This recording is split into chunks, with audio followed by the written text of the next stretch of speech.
మంగళగిరిలో వైఎస్ఆర్ కాంగ్రెస్ పార్టీ ఎన్నికల ప్రచార బహిరంగ సభ శుక్రవారం పాత బస్టాండ్ సెంటర్లో జరిగింది. ఈ సందర్భంగా ఏర్పాటు చేసిన బహిరంగ సభలో వైఎస్ఆర్ కాంగ్రెస్ పార్టీ అధ్యక్షులు సీఎం వైఎస్ జగన్ పాల్గొన్నారు. మే 13న జరగనున్న సార్వత్రిక ఎన్నికల్లో తమ ఓటును వైసీపీ ఎన్నికల ఫ్యాన్ గుర్తుపై వేసి రాష్ట్రంలో వైసీపీ అలాగే గుంటూరు ఎంపీ అభ్యర్థి కిలారు రోసయ్య, ఎమ్మెల్యే అభ్యర్థిని మురుగుడు లావణ్యకు ఓటు వేసి భారీ మెజారిటీతో గెలిపించాలని కోరుతూ సీఎం వైఎస్ జగన్ ఎన్నికల ప్రచారం నిర్వహించారు. ఈ కార్యక్రమంలో ఎమ్మెల్సీ మురుగుడు హనుమంతరావు, మంగళగిరి ఎమ్మెల్యే ఆళ్ల రామకృష్ణారెడ్డి, రాష్ట్ర ఆప్కో చైర్మన్ గంజి చిరంజీవి, మాజీ ఎమ్మెల్యే కాండ్రు కమల, నియోజకవర్గ వైసీపీ నాయకులు, కార్యకర్తలు, అభిమానులు భారీ సంఖ్యలో పాల్గొన్నారు. మన గుర్తు తెలియని వాళ్ళు ఎవరైనా ఉంటే అన్నా మన గుర్తు ఫ్యాన్, తమ్ముడు మన గుర్తు ఫ్యాన్, అక్క మన గుర్తు ఫ్యాన్, అక్క మన గుర్తు ఫ్యాన్, పెద్దమ్మ మన గుర్తు ఫ్యాన్, చెల్లి మన గుర్తు ఫ్యాన్, అక్కడ ఎరచీరు కట్టుకున్నావా మన గుర్తు ఫ్యానవా, మన గుర్తు ఫ్యాన్ అక్క. మంచి చేసిన ఈ ఫ్యాన్ ఎక్కడుండాలి? ఇంట్లోనే ఉండాలి. చెడు చేసిన సైకిల్ ఎక్కడుండాలి? ఇంటి బయటే ఉండాలి. తాగేసిన టీ గ్లాస్ ఎక్కడుండాలి? సింక్లోనే ఉండాలి.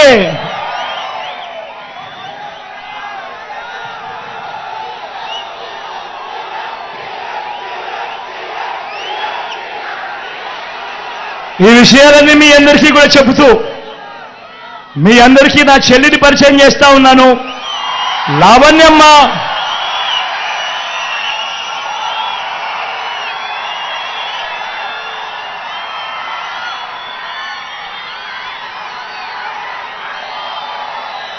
లావణ్యమ్మ మీలో ఒకరు మామూలుగా మంగళగిరి సీటు బీసీల సీటు, మంగళగిరి సీటు మామూలుగా వెనకబడిన వర్గాల సీటు, అత్యధికంగా ఉన్న జనాభా వెనకబడిన వర్గాలు. అలాంటి సీటు నేను గతంలో ఆర్కేకి ఇస్తే నేను ఆర్కేకి చెప్పి ఆర్కే ఈసారి మనం త్యాగం చేయాలి, ఇక్కడ నుంచి మనం బీసీని తీసుకొని రావాలి అని చెప్పి నేను ఆర్కేకి చెప్పి ఆర్కేకి ఉన్న సీటును తీసి నేను నా చెల్లికి ఇస్తే అక్కడ వాళ్ళేం చేస్తా ఉన్నారు, బీసీల సీటు కదా గెలవడం సులభం కదా అని చెప్పి ఏకంగా పెద్ద వాళ్ళందరూ వచ్చి డబ్బులు మూటలు తీసి ఎన్నికల్లో గెలవడానికి ప్రయత్నం చేస్తా ఉన్నారు. కానీ నేను మీ అందరికీ ఒకటే చెప్తా ఉన్నాను, మీ బిడ్డ మాదిరి చంద్రబాబు బటన్లు నొక్కలేదు. మీ బిడ్డ బటన్లు నొక్కాడు కాబట్టి మీ బిడ్డ దగ్గర డబ్బులు కాస్త తక్కువ ఉండొచ్చు. కానీ చంద్రబాబు బటన్లు నొక్కలేదు కాబట్టి ఆయన పాలనంతా కూడా దోచుకున్నది పంచుకోవడం. కాబట్టి ఆయన దగ్గర డబ్బులు ఎక్కువ ఉన్నాయి.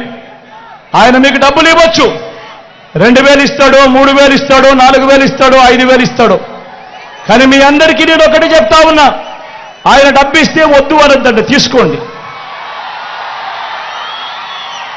ఎందుకంటే ఆ డబ్బు మనదే, మన దగ్గర నుంచి దోచేసిన సొమ్మే ఆ డబ్బంతా.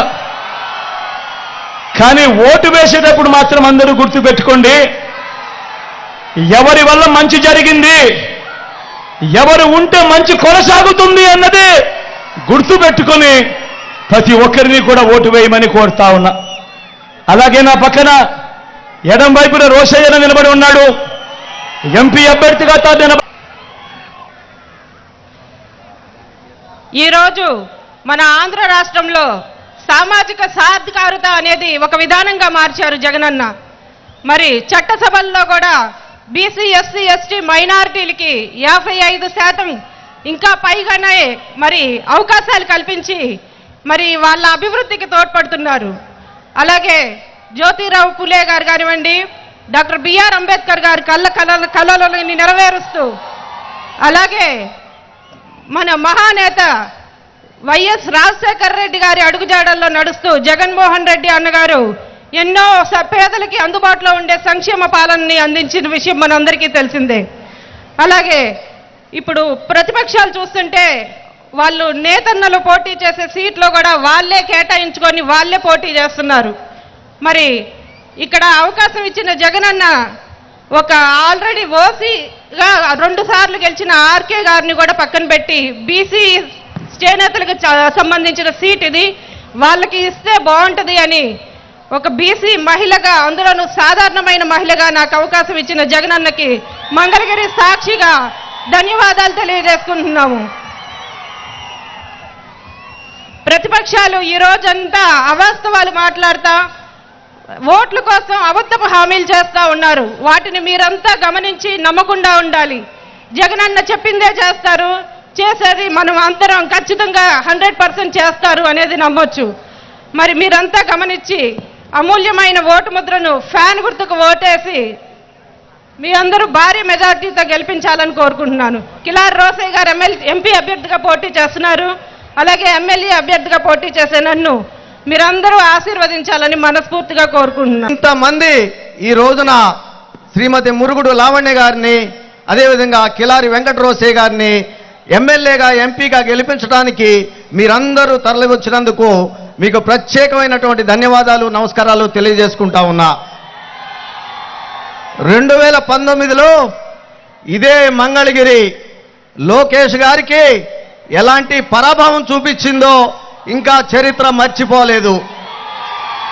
అదేవిధంగా ఈ 2024 ఎన్నికల్లో మరొకసారి ఈ మంగళగిరి ప్రజలందరూ కూడా జగనన్న వెంటనే ఉంటాం, ఫ్యాన్ గుర్తుకే అండగా ఉంటామంటూ ఒక బీసీ సామాజిక వర్గానికి చెందినటువంటి శ్రీమతి మురుగుడు లావణ్య గారిని మళ్ళా తిరిగి లోకేష్ గారి మీద అశేషమైనటువంటి ఓట్ల మెజార్టీతో గెలిపించడానికి సిద్ధమైనటువంటి మీ అందరికీ కూడా మళ్ళా నేను ధన్యవాదాలు తెలియజేసుకుంటా ఉన్నా. అది 2014 కానివ్వండి, లేదా 2019 కానివ్వండి, లేదా 2024 కానివ్వండి, ఈ రాష్ట్ర ప్రజలందరూ కూడా జగనన్న వెంటే ఉంటారు అనేది సుస్పష్టం. ఒకసారి ఈ మంగళగిరి ప్రజల దెబ్బ రుచి చూశావు నారా లోకేష్ గారు.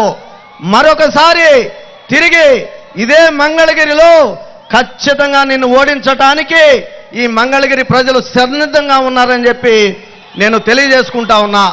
ఎందుకంటే ఏం చేద్దాం, పాపం మ్యానుఫ్యాక్చరింగ్ డిఫెక్ట్, అయ్యగారిని మ్యానుఫ్యాక్చరింగ్ డిఫెక్ట్, ఇక ఆయన్ని ఎవ్వరూ కూడా బాగు చేయలేరు.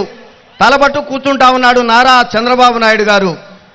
అయ్యా ఎందుకు మళ్ళా మనం ఇదే మంగళగిరి నుంచి పోటీ చేస్తా ఉన్నాము అని చెప్పి ఇక్కడ గమనించుకోవాల్సినటువంటి విషయం, మహాత్మా జ్యోతిరావు పూలే గారు కానివ్వండి, భారతరత్న డాక్టర్ బాబాసాహెబ్ అంబేద్కర్ గారు కానివ్వండి, కలలు కన్నది ఎస్సీ ఎస్టీ బీసీ మైనారిటీలకి రాజ్యాధికారం ఇవ్వాలని. అందుకనే జగనన్న ఇచ్చినటువంటి 175 అసెంబ్లీలు, 25 పార్లమెంటు స్థానాల్లో మనందరం కూడా జగనన్న వెంట నిలిచి అత్యధిక స్థానాలు, అవసరమైతే వై నాట్ 175, వై నాట్ 125 అనే విధంగా మనందరం కూడా జగనన్నకు అండగా నిలబడాలని చెప్పి తెలియజేసుకుంటూ మీ అందరి దగ్గర సెలవు తీసుకుంటా ఉన్నా. హైదరాబాద్ నుంచి వచ్చాడు, ఇంకో ఆయన అమెరికా నుంచి వచ్చాడు. అంటే తెలుగుదేశం పార్టీ నాయకులకి, వాళ్ళ పార్టీకి ఎక్కడ కూడా స్థానికంగా అభ్యర్థులు దొరకట్లేదని అర్థం. అవునా కదా? ఇవాళ చూసుంటారు. మరి దొడ్డిదారిన మంత్రి అయిన ఒక లోకేష్ ఈరోజు ఇక్కడ స్థానిక అభ్యర్థులు ఎవరు దొరకట్లేదని నీకో అని అడుగుతా ఉన్నా. ఇవాళ ఏదైతే ఆర్కే గారు ఆ రోజు ఓడించారో మరొకసారి మంగళగిరి సత్తా మనం చూపించేసిన టైం ఆసన్నమైంది. రేపు 13వ తారీఖు మరింతగా మనందరం కూడా చేయి కలిపి ప్రతి ఒక్కరు కూడా మంగళగిరిలో అత్యధిక మెజార్టీగా మరి మంగళగిరిలో పోటీ చేసిన మన శాసనసభ్యురాలుగా మరి మురుగుడు లావణ్యాన్ని మీరందరూ కూడా గెలిపించాల్సిన ఆవశ్యకత ఉంది. అదేవిధంగా ఏదైనా అమెరికా నుంచి వచ్చాడు ఒక ఆయన పేరేంటి, పెమ్మసాని. ఆయన ఏంటి ఏం మాట్లాడుతున్నాడు చూశారు కదా. 2 నెలల క్రితం వచ్చాడు. 2 నెలల క్రితం వచ్చి సాక్షాత్ జగన్మోహన్ రెడ్డి గారి మీద మాట్లాడుతూ ఉన్నాడు. అయ్యా నువ్వు ఈ ప్రజాస్వామ్యంలో నువ్వేం సేవ చేశావని అడుగుతా ఉన్నా. ఈరోజు నీకు డబ్బులు ఉన్నాయని ఒకే ఒక మదం తప్ప ఎక్కడైనా సరే ఒక్క సేవా కార్యక్రమం చేశావా అని అడుగుతా ఉన్నా. ఈరోజు నువ్వు అత్యంత ధనవంతుడిగా పేరుగాంచావు కాదంట్లా, కానీ నువ్వు పోటీ చేసే ముందు నీ ఆస్తులు ఎక్కడున్నాయి? అమెరికాలో ఉన్నాయి. అంటే నువ్వు గెలిచినా ఓడినా ఇల్లు అమెరికాలో కూర్చుంటావు. అంటే నిన్ను కలవాలంటే మా వాళ్ళందరూ పాస్పోర్ట్లు వీసాలు తీసుకోవాలా? నువ్వు ఎక్కడైనా అందుబాటులో ఉంటావా? ఇవాళ 2 పర్యాలు మనం ఈ ప్రాంతంలో గుంటూరు జిల్లాలో పార్లమెంట్ మెంబర్గా 2 సార్లు తెలుగుదేశం పార్టీ మెంబర్ని గెలిపించాం. మాకెక్కడా కనబడలా. మీ ఎప్పుడన్నా చూసారా గుంటూరు పార్లమెంట్ మెంబర్? నేను అడుగుతున్నా. ఒక్కసారి కూడా కనబడలా. ₹1 కాదు కదా, ఒక అనా పైసా కూడా ఈ గుంటూరు పార్లమెంట్లో ఖర్చు పెట్టలేదు, అభివృద్ధి చేయలేదు. మరి గొప్పలు చెప్పుకున్న చంద్రబాబు నాయుడు ఏం సమాధానం చెప్తాడు దీనికనంటున్నా? ఇవాళ ఏదైతే పెద్ద ధనవంతుడై ఉన్న ఇద్దరు కూడా జయదేవ్ కానీ లేదా ఇప్పుడు వచ్చిన ఆయన కానీ ఇద్దరు ధనవంతులే. ఆయన ఆస్తులన్నీ అమెరికాలో ఉన్నాయి. ఇన్కమ్ ట్యాక్స్ కానీ భారతదేశంలో ₹1 కూడా ట్యాక్స్ కట్టలే అయ్యగారు. నేను ఇవాళ వ్యాపారవేత్తగా, బిచ్చి వ్యాపారవేత్తగా 30 సంవత్సరాలు కొన్ని కోట్ల రూపాయలు ట్యాక్స్ కట్టా. కానీ నా రూపాయి ఈ సమాజానికి ఉపయోగపడింది. ఇవాళ పెమ్మసాని రూపాయి ఎక్కడా కూడా ఈ సమాజానికి ఉపయోగపడలా. ఇలాంటి వ్యక్తులు వచ్చి ప్రజలను మోసం చేయడానికి వచ్చారు. డబ్బుందని అహంకారంతో మాట్లాడుతూ ఉన్నారే తప్ప, డబ్బుందని అహంకారం తప్ప, మరి ముఖ్యంగా అతను వచ్చింది చంద్రబాబు నాయుడుకి ఉపయోగపడటానికి. ఇవాళ ఈ లోకేష్ కూడా ఆయన డబ్బులు ఇచ్చి నుంచి ఆయనకి లోకేష్ తరఫున ఖర్చు కూడా ఆయన పెడతా ఉన్నాడు. అంటే ఇలాంటి వ్యక్తులు ప్రజలకి సత్సంబంధాలు లేని వ్యక్తులు. మేము మీ అందరికీ ఒకటే చెప్తా ఉన్నాం. భారతదేశంలో మీరు చూస్తుంటారు ధీరుభాయ్ అంబానీ ఈ దేశంలో అత్యంత ధనవంతుడు. మొదట ఆయన కావాలనుకుంటే 542 మంది పార్లమెంట్ మెంబర్ ఒక చెక్కుతో, ఒక నిమిషంతో కొనేయగలడు. కానీ ఆయన ఏం చేశాడు? ఈ సమాజానికి ఉపయోగపడ్డాడు. ఈ సమాజంలో కొన్ని కోట్ల మంది ఇండస్ట్రీలు పెట్టాడు, పరిశ్రమలు పెట్టాడు, కొన్ని కోట్ల మందికి ఉద్యోగాలు ఇచ్చాడు, లక్షల కోట్ల ఆదాయం ఈ భారతదేశానికి కట్టాడు, సమాజానికి ఉపయోగపడ్డాడు. పెమ్మసాని నువ్వేం ఉపయోగపడ్డావు ఈ భారతదేశానికి? నువ్వు ఏం సమాజ సేవ చేశావు? నువ్వు ₹1 నువ్వు కట్టావా అని అడుగుతా ఉన్నా.